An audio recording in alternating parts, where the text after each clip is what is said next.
On this week of Warehouse Safety Tips, we're going to be going over week 3 of 5 on implementing safety. So stay tuned.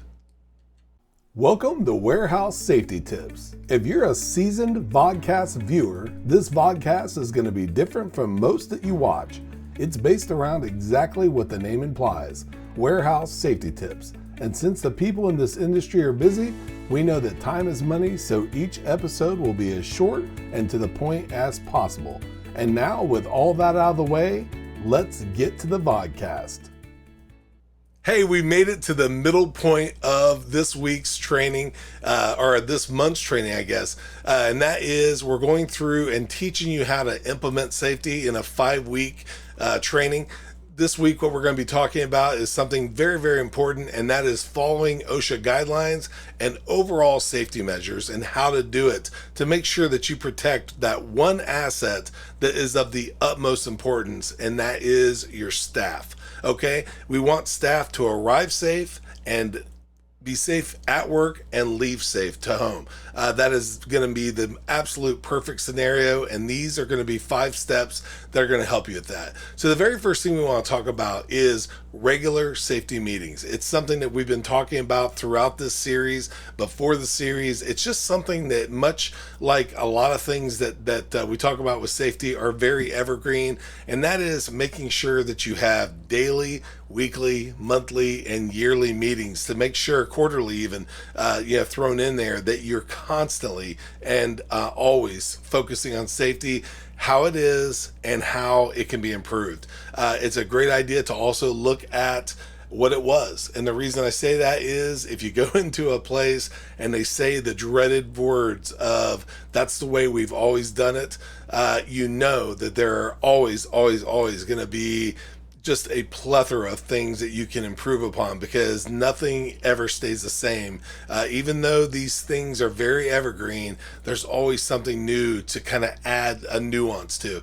So just make sure that you always keep that top of mind by having regular safety meetings. The next thing is going to be clear documentation. You want to make sure that you always document not only how to do a job, but the safety that's around it. So the things that you do while you're doing your job to stay safe, make sure that you note those, because even though the actual performance of the job is of the utmost importance, doing it safely is even more important, because if you don't, then bad things can happen, and we don't want that to happen. So make sure that you always properly document everything. The next thing is going to be assigning responsibility to those documentations. So if it's a specific person that's going through and doing these, make sure that person always knows exactly what's going on, what they need to document, what's most important.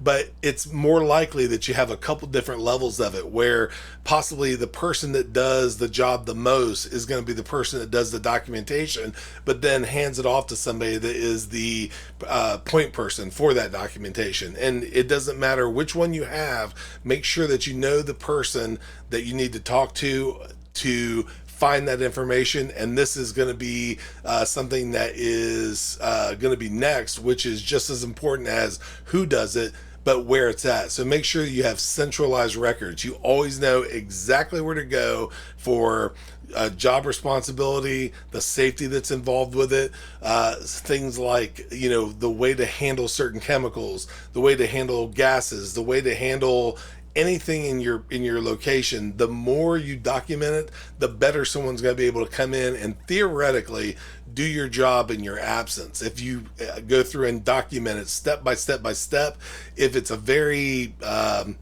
intricate job, it may not be something that someone can literally just come in and do, but they're definitely going to be able to do it better than if they were just 100% blind. So just think of if someone goes around and collects lottery numbers, and the majority of people go through and play, and one day everyone wins $1 billion, and the next thing you know, you're the last person left at the job. Wouldn't you want there to be documentation for yourself and for the people coming in behind you to make sure that the trains keep on running? That's exactly what we're talking about. Hopefully that doesn't happen, or if it does, hopefully you were one of the people that paid for the numbers. But the last thing is going to be making sure that you stay updated. We talk about this a lot, and that is a constant and never-ending improvement mindset in safety, in documentation, and everything that you do is going to be the best thing that you've ever done. And the reason why is it's going to keep you crisp, top of mind of what's going on, and keep your finger on the pulse of things that you need to know about. So we hope those 5 things are going to help you. By all means, they are not the end all be all. Make sure you follow the rules and the guidelines of your specific facility, but this is going to be a great place to start. So make sure that you have a great day. Thank you for being part of another episode of Warehouse Safety Tips. Go out there and be safe. And here is a word from one of our sponsors. It's scientifically unexplainable. It's virtually indestructible. And it's taking over the entire planet. But in a really good way. It's Mighty Line Floor Tape, the most durable floor tape in the world. 7 times thicker than average floor tape. Beveled to endure pounding warehouse traffic. And backed with a super strong peel and stick adhesive, so you'll never have to worry about painting shop floors again.